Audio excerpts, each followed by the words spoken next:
You know you need something, you're just not sure what. You've been listening, you're doing the work, but there's still this feeling that you're circling the same place, like you're waiting for the thing that finally moves you. Now, maybe you've thought about working with me one on one. Maybe something's held you back, the timing, the money, or you're just not sure you're ready yet. I get that.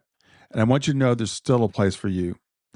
I built a resource for exactly this moment, guided meditations for when the waves hit and you just need to breathe, workbooks to help you get out of your head and onto the page, ebooks on what near death experiences tell us about the people we've lost and whether they're really gone, a full course for widows and widowers who are ready to find their way back to living, and a full course for the evidence of the afterlife. And all of it is available for pay what you want. Nobody gets turned away because of money. I think these resources are valuable, but I don't want to hold them back because you don't have the money to pay for them. You don't have to wait until you're ready for coaching. The next step might be a lot smaller than you think. To find out, go to grieftogrowth.com/store. That's grief, the numeral 2, growth.com/store, and check out the resources I made for you. Close your eyes and imagine. What if the things in life that cause us the greatest pain, the things that bring us grief, are challenges? Challenges designed to help us grow, to ultimately become what we were always meant to be. We feel like we've been buried, but what if, like a seed, we've been planted? And having been planted, we grow to become a mighty tree. Now, open your eyes. Open your eyes to this way of viewing life. Come with me as we explore your true, infinite, eternal nature. This is Grief to Growth, and I am your host, Brian Smith. Welcome to Grief to Growth. I'm Brian Smith, and whether you've been with me for years or this is the first time you found your way here, I am so glad that you're listening. This show is about making sense of life, especially when life doesn't make sense. We talk about grief, loss, and the questions that keep us up at night. We talk about how the heaviest seasons of our lives don't have to bury us. They can plant us, and we can grow from that. And I bring on guests who help illuminate the path, no matter how dark it feels. My guest today is Miist. Miist is a singer-songwriter who didn't write a single song until she was in her 30s and has written more than 100 since. But the music is only part of her story. Miist was abandoned at 5 years old. In her late 20s, she was handed a terminal cancer diagnosis. And somewhere in the middle of all that loss and uncertainty, she discovered she had a voice. One that's now charted on Billboard, made her the first native Chinese artist to reach the pop AC chart, and turned into a top 10 mental health podcast and her new book. What drew me to Miist isn't the charts or the records. It's that she took everything that could have hardened her, the abandonment, the fear, the grief, and turned it into a question worth asking out loud. How do we reconnect with ourselves, with each other, when everything tells us to shut down? In this episode, we're going to talk about what it feels like to find your gift late after you've already been broken open. We'll explore why something as small as 15 seconds of intentional action can change the texture of a grieving day. And we'll sit with the idea that loneliness might be one of the quietest griefs of all, and what it actually takes to come back from it. If you've been carrying loss or feeling more disconnected than you'd like to admit, and you're wondering whether there's a way through that doesn't require having it all figured out, then this conversation is for you. And if you want to continue the conversation after the episode, head over to grieftogrowth.substack.com. There you'll find an article about today's discussion where you can comment and connect with me and with other listeners. So with that, I want to welcome to Grief to Growth, Miist. Thank you so much for having me, Brian. It's my honor to be here. Yeah, I'm really excited about having this conversation with you. We talked a little bit before we started recording about our mutual backgrounds and things, the grief events that kind of form us. And I know one of your first grief events happened when you were a small child. So tell me about that. You're absolutely right. When I was waiting in the waiting room for this, I was thinking, what's my losses? I kind of trained my brain to forget a lot of those or to paint them a little differently. But you're right. Mm-hmm. Abandonment is some kind of loss. Absolutely. I feel it could be even worse than losing my parents to death. I'm not saying it in a disrespectful way, I understand. It's like they yanked themselves out of my life. Mm-hmm. And it's not like I know they couldn't contact me or come and see me. I know they can. They just chose not to. Mm, That's, yeah, that was a horrible feeling to deal with. But at the time, I had no idea what I was dealing with. hmm. I was just desperately trying to get rid of this very uncomfortable feeling. I don't want to feel left behind. I don't want to feel that they didn't want to see me. Hmm. They didn't want to be here with me. And when I had to deal with different emotions at such a young age, I had nobody to go to. So I learned all kinds of ways just to suppress Yes. feelings, Hmm. not to show it to anybody. Then I can pretend I don't have them, so I don't have to deal with them. And so from a young age, because of that, I also always ended up pushing away my close friends. When we start to get very close and feels everything just clicks, then I get very scared. Mm. Subconsciously, I was asking myself, what if they also leave me? It's Right. gonna hurt. Right. So things is going too well, I better cut it off. So I ended up hurting some potential best friends for life. Yeah.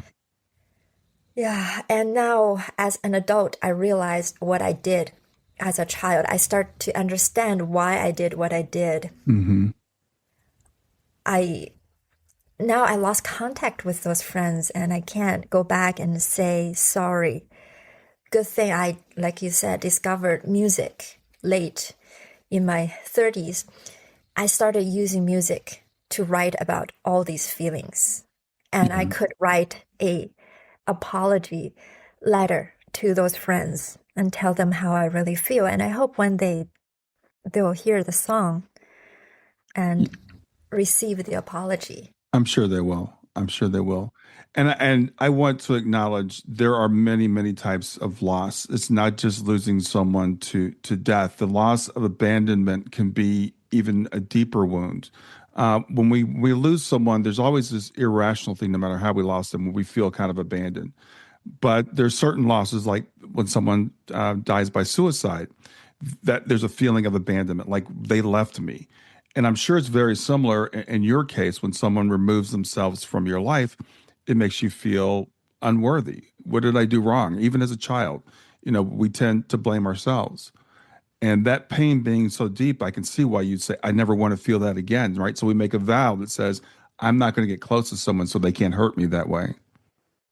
Absolutely. And I also believe that the earlier in life we experience something like this, the deeper the wound is, and Mm, all the other later events build on it. And yes. this deeper one is the root of a lot of other issues. I see that affecting my life every day. I have to fight it nonstop. Yeah. Well, the beauty is, as we get older and get some wisdom and experience and perspective, we can start to see those things. And it's really important not to judge ourselves as children for not seeing it that way. So it's great that you want to offer an apology to those people that you hurt when you were younger, but you didn't know any better. You were coming from a place of not understanding, what was really going on. Thank you. That's one main thing I have to deal with every day is to not judge myself harshly. I tend to do that. Sometimes I've been doing it without realizing what I'm doing. Hmm. Yeah. And then you had another thing that happened to you when you were only in your 20s. You were diagnosed with cancer. Yeah. Um, First of all, I want to say this event, right now, I'm talking about it, still don't feel any uh bad feelings towards it. I'll explain why. Hmm. Because that feels like the event that finally brought my family back to me. Mm. I remember when I was in middle school, I had to have my appendix removed.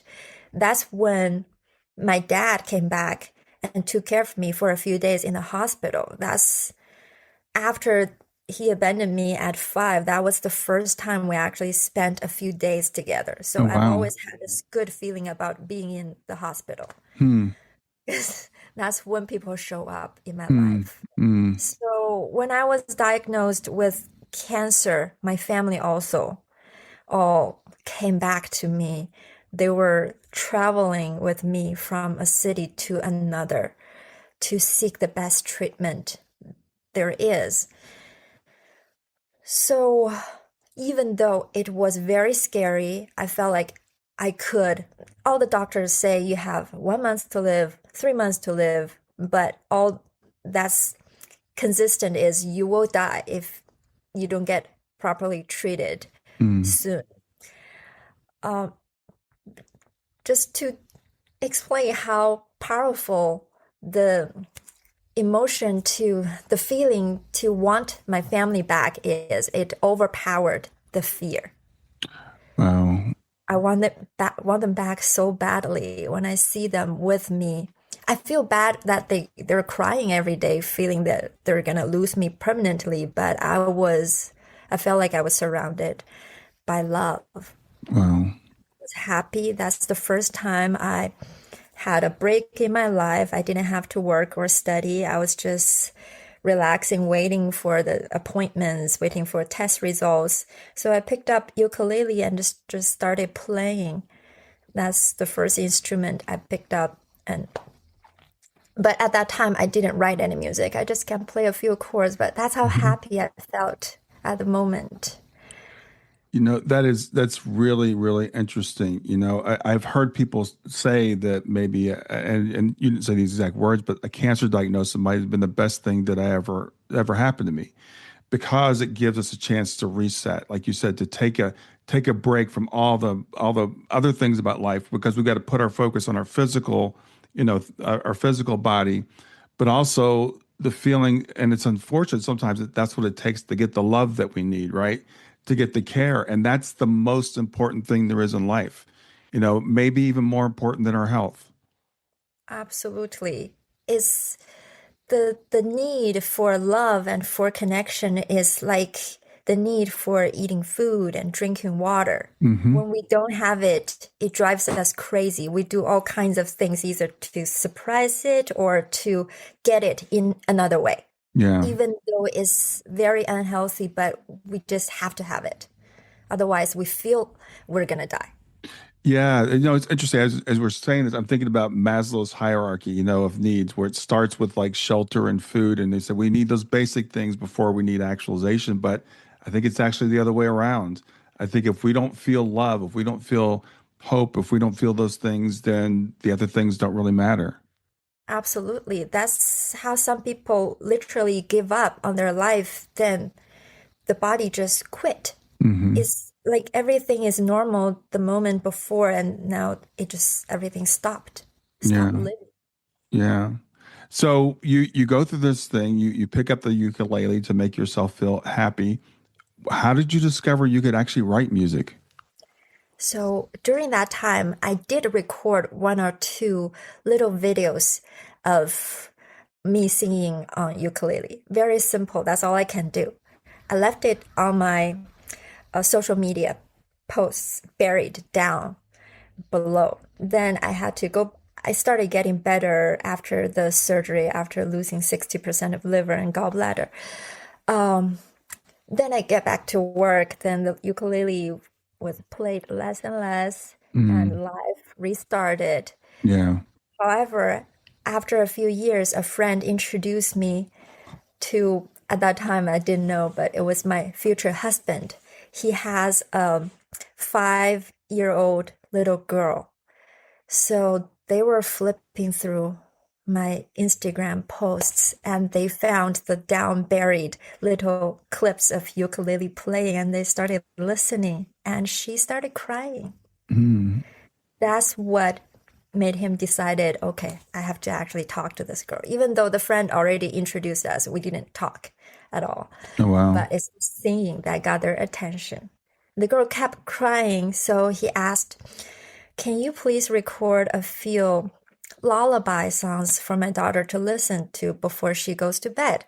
So Mm, I did. Then she continues crying after she listened to the songs every time. Eventually, oh, sorry. Eventually, they came to Canada and met me. It's because of that. We got married during COVID.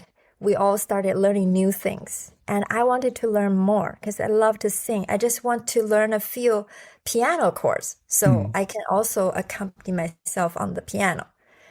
That's when my husband started stopping me from watching YouTube videos. Because he said, from listening to you, I know that you have the gift of writing your own music and play by ear. Don't let YouTube videos limit how you use your gift. Explore first. Later, if you want to learn something, fine, learn it, but don't do it at such an early stage. But I said, no, I wanted to.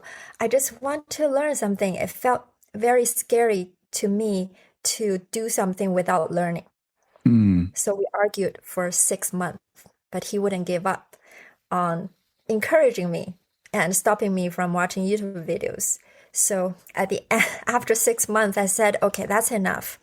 Let me show you today that I really can't play by ear. I can't write music by just messing around on the piano and give it a try. But before I realized, I wrote 3 songs that day and totally proved myself wrong. Sounds like your husband's a wise man. Totally. Yeah. It's really interesting how we sometimes play ourselves small, right? You have this voice in you that somehow he knew, and he had to convince you to put it out there. So how were you discovered? Did you put these out on YouTube, or how did people start finding out about you? Stay with us. We'll be right back. One of the hardest things about grief, most of the people in your life just don't get it. They want you to be further along than you are. They get uncomfortable when you bring it up, so you stop bringing it up. And that's why I started writing. My Substack is where I go deeper, thoughts I don't always get to in the podcast, essays on consciousness, on continuing bonds, on what it actually means to carry a loss and still build a life. The stuff that used to keep me up at night, written out in a way that I hope meets you in the morning. But here's what I didn't expect when I started it, the community that showed up. People who are doing exactly what you're doing, listening, learning, trying to find their footing. Readers who comment, who share their own stories, who remind each other that none of us are as alone in this as we feel. And that's what the Substack has become, a place to go deeper with me and to find your people. It's free to subscribe. Find me at grieftogrowth.com/Substack. That's grief, the numeral 2, growth.com/Substack. Or just go to Substack and search for Grief to Growth. I hope to see you there.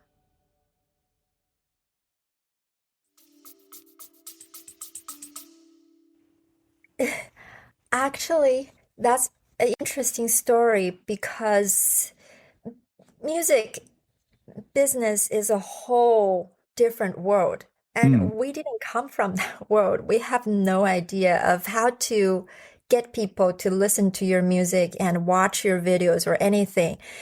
Because there are thousands of people putting out so many songs every day. It would just be, a drop of sand in the ocean. So we just did it the old way. Just everybody we meet, we talk to them and tell them he's very bold about it and proud. She's like, my wife is a musician. And one day we just met another musician at a house showing and we swapped music. We listened to each other's music and he forwarded my music to a friend of his who happens to work for one of the greatest producers, Narada Michael Walden. And I just received a call from Narda and said, I would like to meet you. Please come to my studios. Wow. So I went. That's how I was discovered.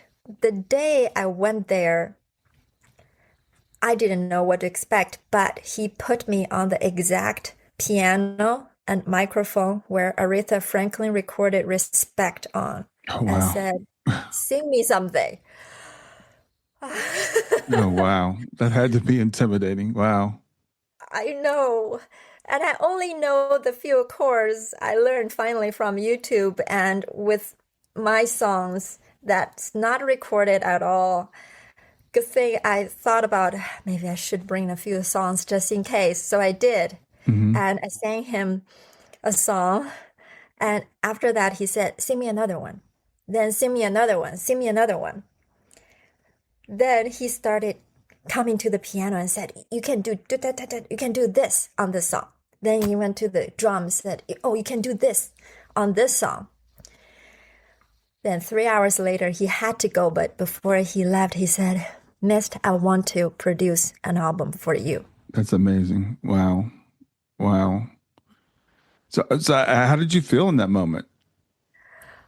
I felt like very surreal. The whole thing just felt like a dream. So Right. before he left, I also told him, Narda, this is like a dream that I'm afraid to dream.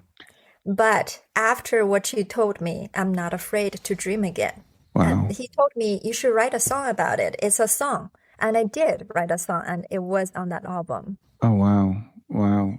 That is truly amazing. And as you said, it's good and bad, I guess, in the music field now because we can break through without, going through the gatekeepers. But then on the other hand, that means literally millions of people are putting music on YouTube every day. And to break through all that, you have to have something really, really special. And I guess it's the emotion that you're putting into it, the feelings that we've talked about, and I love what I asked you earlier about what are the grief events in your life, and you said I don't really see them that way because you've learned to reframe them, and that's what I think life is all about. How do we look at things? And you've learned to see because of this, I have this. I wouldn't have this. You wouldn't have discovered your ability to play music if you hadn't been slowed down by the cancer.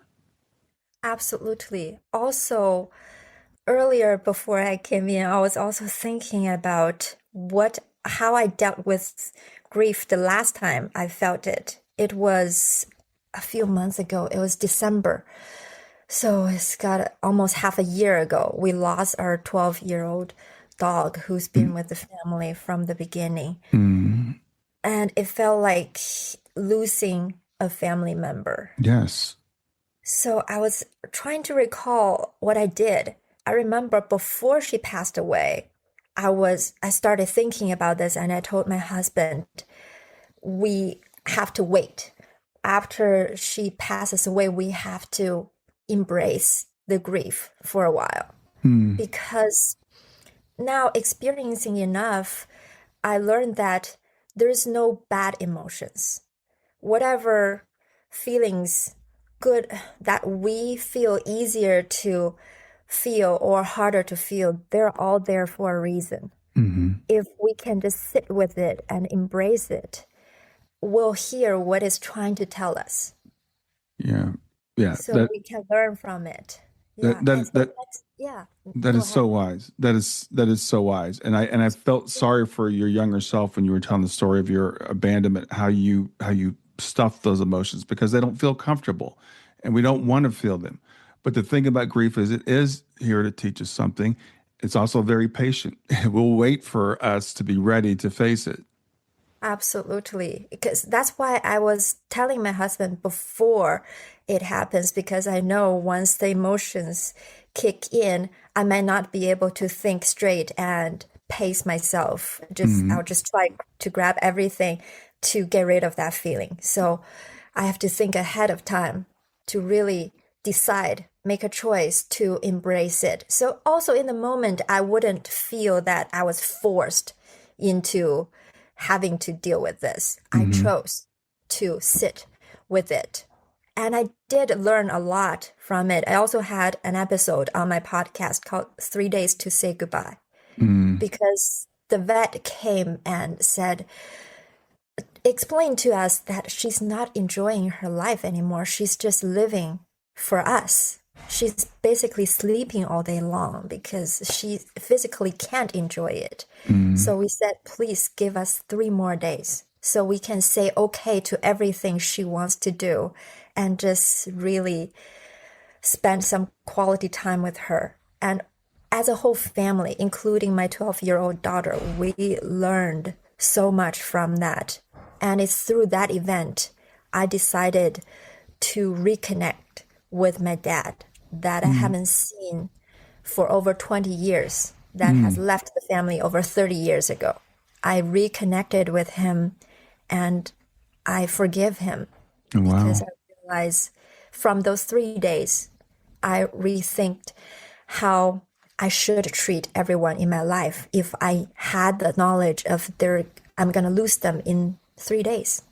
I will change how I treat them. But in reality, it could happen. We can't control everything that happens in our life. So we should start treating everybody like the way we want to treat them if we knew they were going to die in 3 days. That is so profound. That is so beautiful. And I'm sorry for the loss of your dog. And losing a dog, it's not like losing a family member. It's losing a family member. Our pets are parts of our family. So I can feel that with you. I had to make a decision for my dog. This is several years ago now. She was 14, and and it was a point where she wasn't like she couldn't get out. We keep her in like the mud room, and she would stay there when we would go out and stuff. And I realized she hadn't left the room in a couple of days, except for me carrying her outside. And I'm like, that's no way for her to live. And so our dogs are they love us so much that they'll stay here with us, even when they're in pain because they want us to be happy. So that decision that you made it's a very beautiful thing. And I love what you said about treating everybody as if they're going to be gone in 3 days. We never know. My daughter passed away suddenly. She was fine one day and she passed in her sleep. I have a friend who was 60, was at just a few weeks from being 60 years old and just suddenly passed. And so we know now that life is precious and we can tell ourselves we've got so much time. We'll make up later. So I'm glad to hear that you reconciled with your father. I think that's a beautiful thing that you've done. Thank you. Yeah, that's the power of embracing the grief and learn something from it. So Mhm. next time it will help us to feel a little better. I'm sure it will still feel very painful, but knowing that we made it through this time and knowing that we learned something from it and knowing that we're applying it every day with everybody we love, Mhm. somehow it will ground us and help us through the next time and we'll come out even stronger and better. Yeah. Well, you asked the question I think is really important to ask. What are you here to teach me? Why is this happening? What can I learn from this? And for me, I'm a spiritual person. I believe that things happen for a reason. For people that maybe don't believe that, okay, that's fine too. But what can you learn from this, right? What can I take from this? What can I change? How can I grow from this? We can all do that, whether you believe it happens for a reason or not. Absolutely. That's something all of us can do. And if we do, we'll benefit from it. So I'm sure as people are here, people who may not be familiar with your music, what are some of the songs that people can look up and listen to from you? Thank you. Like you mentioned a little bit about loneliness. That Mm, was my last year's project. The song is called Could You Lend Me a Smile? yeah. It's written based on a real story of a young guy who died in his own apartment alone in Japan. Mm, So I started thinking about, because he's just like what I talked about earlier, he he's not lack of material or he has his own apartment. He can buy food and support himself. He just had nobody. hmm. So he gave up. Yeah. That's what happened. So I started thinking every time he goes outside, he should have easily met hundreds or thousands of people in a busy city. And if anybody just made a meaningful eye contact with him Yeah. or let him borrow their smile for a second, that could have changed his life Yeah. because his life means something. So I wrote a song called Could You Lend Me a Smile? You don't have to give it to me. Just let me borrow it for a second Wow. so I can hold to the hope for a little longer. And I realized it's not a one area problem, it's everywhere, including here in the US. So we try to reach out to singers all over the world, adapted the song properly into their culture and their language, not just word by word. It Hmm. has to mean the same to them in Hmm. an authentic way. So also delivered by singers that actually speak the language. So Wow. we did 16 language and versions and yeah, distributed them all over the world to remind each other that it's not a big ask, just a tiny thing that could actually change our lives and theirs. That's amazing. We sometimes think I can't do anything because the problem is too big. I can't fix this, so I won't do anything. And I love your ideas of doing small things. Mother Teresa said, "Small things done with great love will change the world." And I don't even call them small things. We call them small from our human perspective, but from a spiritual perspective, they're very big things. There's a project that I love. There's some people are producing T-shirts that say on the front it says "You are enough," and the back that it says "Dear person behind me, the world's a better place with you in it." Signed, the person, love the person in front of you. And so I got that sweatshirt and I wear it, and it's amazing the reactions you get from people. And I've heard people have actually said seeing that shirt has saved a life because people just hearing, not even hearing, just seeing it on a T-shirt that the world's a better place with you in it can save someone's life.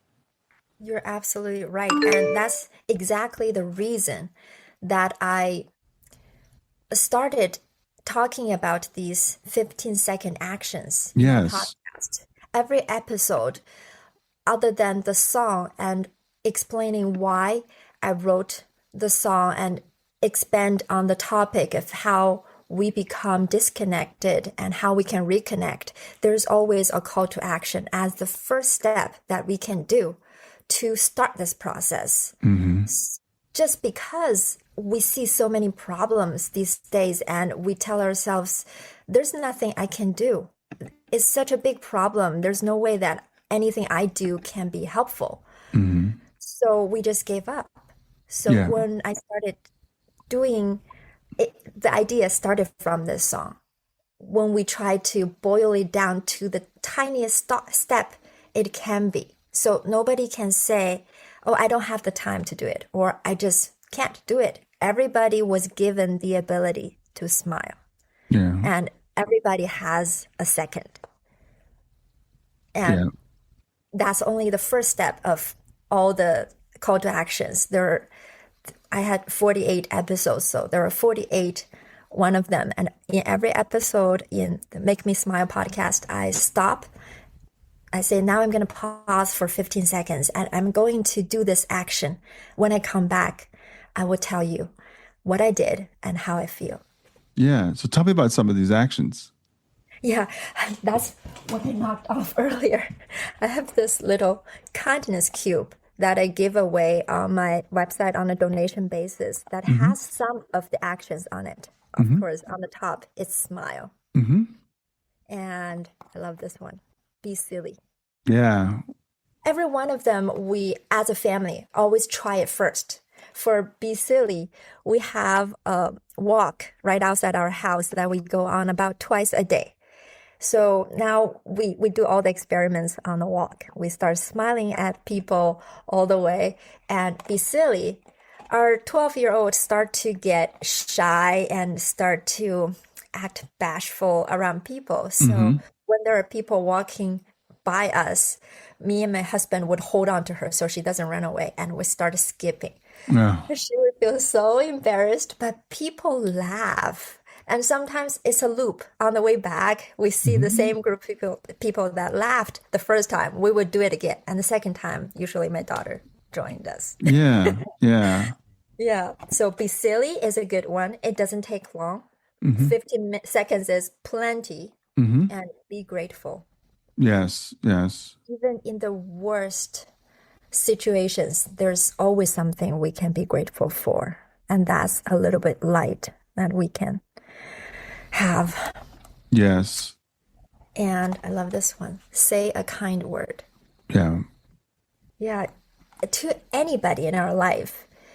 If we buy coffee every morning, we can be kinder and smile and say a kind word to them.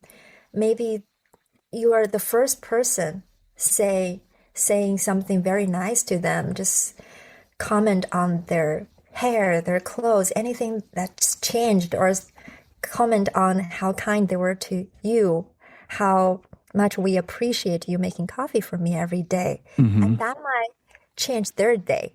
And they might just wake up from whatever they are feeling and start to show that to others. And we start a chain reaction Yes. from right there. And the last one on this cube is my favorite. Remind someone that you love them. Yeah. When was the last time you received a phone call that somebody you know just said, "Oh, there's nothing. I just want to tell you I love you. Have a good day. Bye." Yeah. How would you feel? If it's a voicemail, how long would you keep it? Yeah, that is a wonderful thought. You know, it's really wild. We're recording this on my birthday. Today's my 65th birthday. So, you know, I'm getting all these things on Facebook, and my father just called me and stuff. And it's great because we do that on birthdays, right? If we tell everybody happy birthday. So we feel great on our birthdays. You know, you might get I get like a couple hundred people saying, you know, we're glad that you're here. But how many times do we do that when it's not a special day? And I'm on Substack, and I'm not very big on Substack, but I made a post one day, and I said it was just a normal day. I just called my father to say hi to him. That was my most viral Substack post like ever. And I'm like, why is that? Because we don't do that. We don't just call someone out of the blue. It always has to be an occasion. So I love what you're doing by saying energy is infectious. We can put negative energy into the world, which spreads and grows, or we can put positive energy into the world, and we get to make that choice. Absolutely. And I was gonna say, yeah, we don't celebrate birthday with our daughter and also ourselves, but we celebrate every day. Yes, We yeah, can give her gifts whenever we want to. We can have a big gathering whenever we want to, and just show each other that it doesn't have to be a special occasion. And hmm, every day, just like you said, yeah, we can choose to celebrate. We can choose to spread that positive energy. yeah. And all the ones you mentioned are, I think, really important. You know, being grateful is extremely important, and um, we can it's what we see what we choose to focus on. So when we're going through illness, we can choose to focus on our illness, or we can choose to focus on the kindness it brings in people around us. We can choose to focus on maybe it gives us a chance to slow down. And no matter how ill we might be, the fact that we can open our eyes.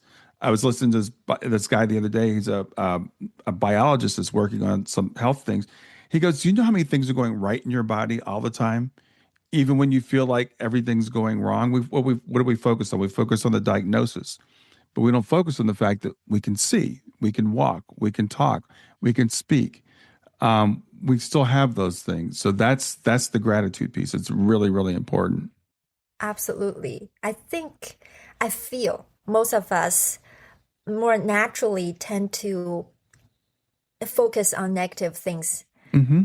much easier than focusing on positive things. And like you said, it's a choice that we make. We can choose to focus on the positive things and do little positive actions to remind us. Once we get our body involved, it's the more senses we can get involved, the easier we can remember this feeling, and it's easier for us to do next time. And I was going to say, all these things, none of them that we didn't know as a 3 years old.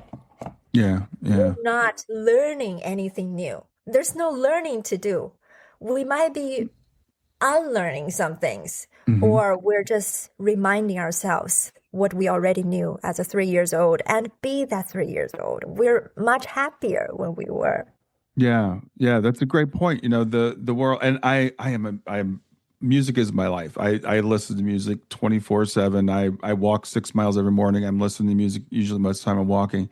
And there's a song by Earth, Wind, and Fire called "That's the Way of the World," and how we come in and we're innocent and we're basically happy beings, and then we get all this junk around us, right? All the things that the adults tell us are important, and we start focusing on those things. So it's really a matter of reminding ourselves. And music is such a great way to do that. It's such a great way to take, and put in 3 or 5 minutes some great wisdom that we can go back and just remind ourselves. Absolutely. Music is one of the, maybe the only thing or one of the few things that can change our emotions in the matter of seconds. Yes. And we could feel very gloomy today, and when you listen to your favorite song, it could change it in seconds. Yeah, you talked about that, and I actually wrote a Substack about like emotional regulation, right? We talk about, I'm like, what if we did it intentionally? So I'm very intentional with the music that I play, and sometimes I want to feel down. I want to get those emotions out, and so I want to connect with someone who can actually say it better than I could, right? So I find a song that lets me express that. So I go through the emotions. I don't want to avoid those emotions. If I'm angry, I'll put on Linkin Park, and I'll get really angry. But then I take this big walk and it's a loop. By the time I come back, I put on something happy. I want to be uplifted as I come back to start my day. So we can choose our mood and express it through music. And you're right. And I tell people, try it. Take a song that's really angry, put it on and think about something that makes you mad, and you'll feel the anger come up in you. And then do the same thing with love or forgiveness. Absolutely. And letting it out, I feel, is a good way instead of, oh, I think I'm feeling angry. That's no good. Let's just get rid of it or Hmm. avoid thinking about it. But instead, you let it out through music. It's a healthier way. And Hmm. afterwards, you feel so much better. Earlier, I just remembered one thing that we were talking about um, changing our lives. It is a good thing, but I wanted to point out it's not always easy. Hmm. Sometimes losing an old habit that doesn't serve us anymore can feel like a loss Yes. because, in a weird way, in an unhealthy way, it's been soothing us for so long. It's been with us. It's like almost becoming part of us. Hmm. It's something we feel familiar to. And when we try to change it to something positive that actually will serve us better, it can still feel scary, and it could feel like losing some old skin. It's not like taking off a jacket. It could feel very painful. Yeah. Yeah, that's a Yeah. really good point. You talked earlier about how we focus on the negative. That's biology. That's the way we're evolved. Our brains are designed to keep us alive. And the way that brains keep us alive is by looking for danger, for looking for things that are wrong. So we're constantly scanning for things that are wrong. So don't beat yourself up if you're a person that says, I have this negative bias. That's a natural human thing. But we also have free will, and we can choose to look for positive things, and that's where your kindness thing comes in. Your cube, your project. The that's a choice that we can make. It takes energy, which is again, it's why our biology says I want to do the things that are easy because that's a conservation of energy. So we keep doing the same thing as long as we feel like it's kind of working for us. And we have to say, no, this isn't really working. This isn't how I want to be. I want to change this. You could choose to stay angry at your father. That would be a natural, easy thing to do. And that might soothe some part of you that says, I'm justified in doing this. But you realize there's a deeper part of you that says, I want to let this go. That's why that's why we want to set the goal very small and make the action very Yes. small. And every time we do this one thing, we can tell us in the morning that I'm only going to do one of them and it's only going to take 15 seconds. I'm not going to set my goal very high. Once I've done that, I'm good. I can tell myself, So at the end of the day, you come back. It doesn't have to be this cube, but if there's something that's there to remind you, oh, I did it, then you can feel very good about yourself and about the action. And the Hmm. next day, you try to do just that one thing again. Set the goal very small. And like you said, when we couldn't do something, don't beat ourselves up. Yeah. Well, I can see why your podcast is so popular because what you're saying to me makes so much sense. And when I'm working with clients, one of the things I tell people is like, I could give you a list of all these big things to do. We could set really big goals. I'm a big believer in small, achievable goals. It's so cliche. There's an old movie called What About Bob, and there's a scene with a psychiatrist, and he says, baby steps. It's all about baby steps, and that's what it is. It's taking these small actions because that's positive reinforcement. Your brain goes, "Oh, that felt good. I was able to accomplish something," as opposed to "I'm going to meditate for 2 hours every day." That's not something you want to start trying to do. No, I've tried both, and this is so much easier. And now, if I think about it, I actually do a lot of these actions in a day without having to think about it Right. because my body is trained from one action at a time. Then it starts to build a positive habit of doing Yeah. it. And that's the thing about habits, right? Habits are, again, it's another shortcut for our brains and stuff because our brain likes to keep things simple. So we build habits. We think of habits a lot of times negatively because we do build negative habits, but we can build positive habits. And I have a gratitude practice, and I start it off in the morning. I wake up and I try to think of three things I'm grateful for. And I've realized this has been just the last few weeks or months, I'm like, I really don't have to do that anymore because I don't have to think about it. It happens all during the day. And this is not a natural thing for me. It wasn't before, but it's become just ingrained. So I think having the cube and looking at that and saying, today I'm going to find a person to smile at, or today I'm going to do, I'm going to be silly in a moment, or whatever it happens to be. Once you do that, then you don't have to think about it anymore and you can move on to do other things. It just becomes part of you. Yeah. Yeah. Sorry, I forgot earlier you asked me about the songs people can look up. Yeah. I was telling you my last year's project and Hmm. the song Could You Lend Me a Smile. Right now, I'm actually having a new song that was built on top of that. And it goes just exactly almost like what you said earlier about love. It's called Mm. Love Will Show Us Our Way. Oh, yeah. Encouraging people to let love guide our big and small actions in our life. I'm not asking anybody to change any action, but before you take that action, try to let love guide it and see how you actually want to do it. Yeah. Yeah. And as I'm talking to you, Miss, I mean, people might say, "Oh, well, she writes music and she has a podcast, and these are two different things." There's it's all part of the same thing. It's all part of what you're doing, right? So the music is a way for you to get your message out, and then the podcast is a way that people can go deeper with it. What maybe what you might not get out of listening to just the song, but you are providing a service to the world, right? That's so badly needed right now. Recognizing loneliness and then sitting there and analyzing and looking at it and saying, okay, not only am I just going to look at the world and see there's loneliness, but what can I do about it? I was just thinking as I was listening to you talk about this. It's like you took the place of I write a lot of these written interviews too, and people ask me these questions. They grab music, podcast, book, and they ask me, "How does this go together?" What you just said has answered it perfectly. I feel it's so easy to come to your podcast because you just understand it all and you summarized it beautifully for me.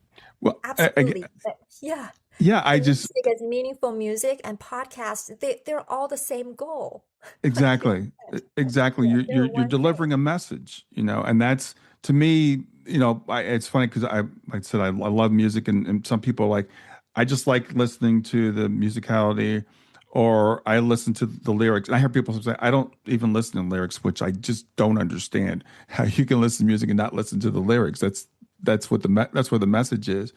But what you're doing is you're saying, I have something I want to say to you. Here are the ways I can say it. I can say it through music. I can say it through a podcast. I can say it through my book. But the one thing is that it's that message that you're delivering, that you're not alone. That you can. The world might be a scary place, but you can make the world a better place. And I think that is the message that we all need right now. Which is why when I saw you, I was like, I really want to have her on, because you're not just a musician. I mean, you've written some really popular music and you've had great success with that. But it's because I think people are resonating with your message. And I think there's one message that's also very important that both what you're doing and I'm doing is trying to tell people. That is, yes, at some point of our life, very likely we will be in a very dark place and experiencing some very heavy emotions and dealing with some very difficult stuff. Hmm. But first of all, you're not alone. There are other people also experiencing it. And second, there is a way out. And there is a way. It's not easy, but you will come out as a better person. Yeah, yeah, and that is the thing that's really, the first message I want people to get is, you will survive this, right? My tagline is plant it, not buried. So when we bury something, it's gone. We put it away because we don't expect it to come back. When something's planted, it's the exact same motion. We're putting it in the ground, but we're putting it in the ground with a different intention. When we plant a seed, we plant it because we expect something to come back. And you are, and I was telling you before we got started, I've been fortunate enough, and I've done almost 500 of these episodes, and I've got to meet people like you, who said, you've gotten to the point now where it's like, well, what are the grief events of my life? It's hard for me to think of what they are because I don't view them that way anymore. These are the ways that I was planted, and this is what grew out of that. The reason why you feel compassion, that you feel so deeply, is probably because of that very early wound you had as a 5-year old. And you're saying people are lonely and they're hurting, and I want to be a healer. Absolutely. Is people like you and I who's been there, who usually start things like these at like a group, a community, Hmm. to help other people to understand. Because we've been through there, we know how hard it is, and we know that we can come out. So we have experience on both sides to show them. And through helping others, we also get healed more and more deeply from what we're still dealing with. You and I are not over with what we've experienced. We're still healing from it. Yeah. But as we tell other people and show other people how we're coping, we're still healing. Yeah, I think it's really important to say, because sometimes people might look at someone like yourself or maybe even me and say, "Oh, well, they've gotten through it. They're okay now. They've done." No, it's an ongoing process, and grief is it's kind of a cyclical thing. We'll think we've dealt with something, and then we'll come back and we'll deal with it on another level. My daughter's angel anniversary is coming up again. Comes up every year, right? It's coming up again in about a month, and that's always a very difficult time of year for me. Big events, weddings, funerals, etc. When she's not there. I was just on vacation last week with my other daughter, and I was really missing my daughter, badly, because we were in the same location we were 12 years ago on vacation. So I wanted people to know, it's not like we've got this all figured out, or like, we don't have more difficulties in our life, but there's a hope that always comes through, I guess, from having known we've experienced what we have and come through. And you're willing to go back and share that with other people. I think that's a beautiful thing. Absolutely. Yeah. The struggle doesn't get less, actually. And every new struggle comes, it reminds you all of the old ones. And you feel like, I've done all this work and now I have to redo everything again. But now I start to accept that it's the norm. I Hmm. have to expect struggles. Yeah. I shouldn't expect that, okay, once I've done this huge task, it's just all easy. Yeah. Easy way after. No, there's still struggles. And I want to tell everyone that I'm still struggling. Hmm. So that also helps them to see that, okay, even people who's been through very tough stuff, they're still struggling. So they could feel better and not be too harsh with themselves. Yeah. I tell people being human is hard. It's a hard thing that we've chosen to do, to come here and to inhabit these bodies in this world at this time. But on the other hand, there is so much beauty here. There's so much joy to be had here. There is gratitude. There's we can get gratitude. While we're here, and there's fulfilling work to do here. And I feel like you are one of the light workers. You are one of the people here to encourage other people to keep going and to do the work and to learn from the struggle. Because I don't believe that the struggle that we have is an accident. I believe it's a feature. It's not a bug. I think this is what we're here to do, to grow. And like you said, people that are doing the things that you're doing. Of all the interviews I've done, I don't talk to people who have had easy lives. I don't talk to people who have never had a struggle. And we all struggle on some level, but it's the struggle that has built the character coming through the fire that's built who you are today. Absolutely, totally agree. We sometimes talk about, some people ask, why are all these young people's new songs are about love, losing love, and breakups, cheating. Like, because they haven't experienced other things to write about yet. So that's a Mm. main part of their life. So they're writing it. One day after they experience those things, they will also write about other things. But You know, that's what my music can bring, is all the experiences and other things that not everyone experiences every day. Yeah. It's interesting as you said, this is just a total thing that hit my head when you said it though. But like I love like Led Zeppelin and Aerosmith and all those old groups, the Beatles. And I think about how young they were when they wrote some of that music. And I'm like, I don't know how they did it. I mean, I believe it's channeled. I believe that music comes from above because, I was listening to like when I'm 60, I was 64 last year, and I was listening to the song When I'm 64, and like the Beatles wrote that when they were teenagers. And I'm like, how do you know that, and Aerosmith wrote Dream On. Steven Tyler wrote that when he was like a teenager. So there is some level that people can tap into that, but generally people write about what they know about, and generally you listen to young people's music, it's going to be pretty simple. Yeah. Also, the technologies and the social media all has changed how people live their life today than in the Yeah, 70s. So maybe they had more chances to experience a more variety of things at younger age. yeah, it's a good point. Yeah, That could be yeah. something too. Well, we're coming to the end of our time. I really enjoyed our conversation today. Is there anything I haven't asked you that you'd like to address? Just if people want to listen to the podcast and dig more into the topics I talk Sure. about human connection, is Make Me Smile with Mist.